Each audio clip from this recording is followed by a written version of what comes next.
अस्सलाम वालेकुम व्यूअर्स। आज जो मैं आपके साथ रेसिपी शेयर करने जा रही हूँ वो है कद्दू गोश्त, वो भी मेरे स्टाइल में। तो अगर आपने मेरा चैनल अभी तक सब्सक्राइब नहीं किया तो प्लीज़ मेरा चैनल सब्सक्राइब कर दें और लाइक और शेयर करना मत भूलिएगा और बेल आइकन को भी प्रेस कर दें ताकि मेरी हर नई आने वाली रेसिपी आप बासानी देख सकें। और अगर आपको मेरी रेसिपीज़ अच्छी लगती हैं तो प्लीज़ मुझे कमेंट बॉक्स में ज़रूर बताया करें और अपने दोस्तों के साथ भी ज़रूर शेयर किया करें। तो चलें अब हम स्टार्ट करते हैं।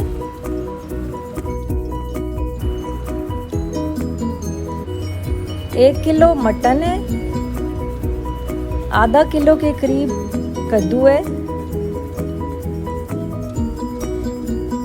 2 अदद दरमियानी प्याज है कटी हुई, खुश्क धनिया है 1 टीस्पून, नमक 1 टीस्पून, ऑयल 1 छोटा कप, हरी मिर्च 5 से 6 अदद कटी हुई, लाल मिर्च 1 टेबलस्पून, गरम मसाला ½ टीस्पून, टमाटर 2 अदद कटे हुए, लहसुन 1 टीस्पून। सबसे पहले हम ऑयल डालेंगे,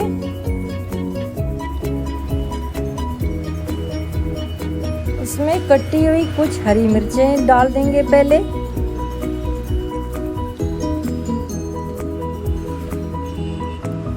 लहसुन भी डाल देंगे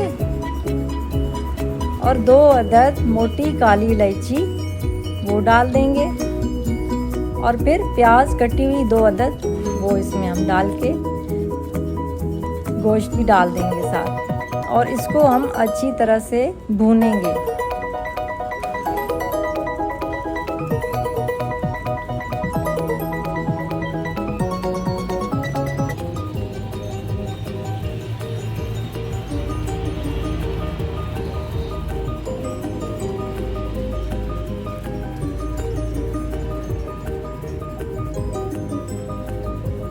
साथ थोड़ा थोड़ा पानी का छींटा लगाएंगे और साथ साथ भूनते रहेंगे गोश्त को।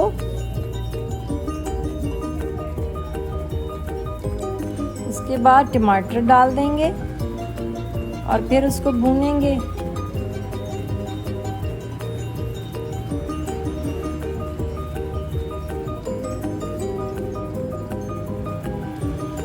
अच्छी तरह गोश्त को हमने भूनना है।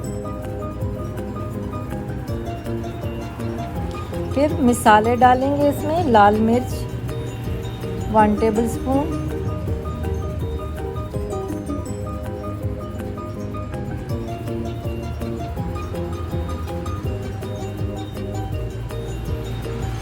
सारे इंग्रेडिएंट्स जो मैंने बताए थे, नमक, लाल मिर्च, खुश्क धनिया, ये सारी चीज़ें डाल के इसको फिर हम अच्छी तरह भून के थोड़ा सा पानी डालेंगे इसमें, फिर भूनेंगे इसको।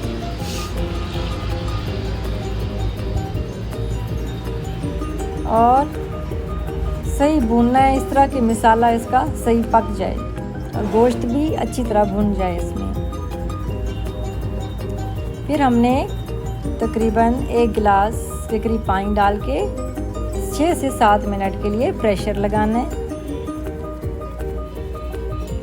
फिर उसके बाद फिर हमने इसको भूनना है।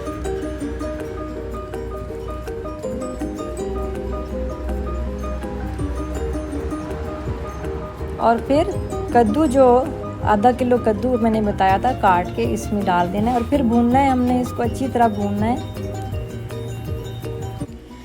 अच्छी तरह भूनने के बाद इसमें 2 गिलास पानी डाल देंगे और उसको 7 से 8 मिनट के लिए फिर प्रेशर लगाएंगे और फिर उसके बाद जो है इसकी गार्निशिंग करेंगे और ये तैयार हो जाएगा। इसमें हरी मिर्च और हरा धनिया और गरम मसाला ऊपर से छिड़क देंगे और ये लीजिए ज़बरदस्त किस्म का कद्दू गोश्त तैयार है। आप लोग घर पर ज़रूर ट्राई कीजिएगा और मुझे बताइएगा कि आपको मेरी रेसिपी कैसी लगी।